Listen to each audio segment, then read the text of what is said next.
അവിടെ ഒരു പ്രശ്നമുണ്ടാകുന്നു. ഈ പ്രശ്നമുണ്ടാകുമ്പോൾ എന്ത് ചെയ്യണമെന്നറിയാതെ നാട്ടുകാർ നിൽക്കുന്നു.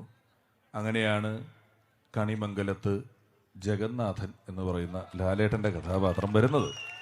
ഒരു ആശ്വാസമാണ് അവർ വരുമ്പം. ബെല്ലാരിയിൽ നിന്നും രാജ നാട്ടിലേക്ക് വന്നതും ഇതേ ആവശ്യത്തിന് തന്നെയാണ്. കർണാടകയിലെ ബെല്ലാരിയിലുള്ള ഒരു പോത്ത് കച്ചവടക്കാരൻ, പേര് രാജ, ബെല്ലാരി രാജ.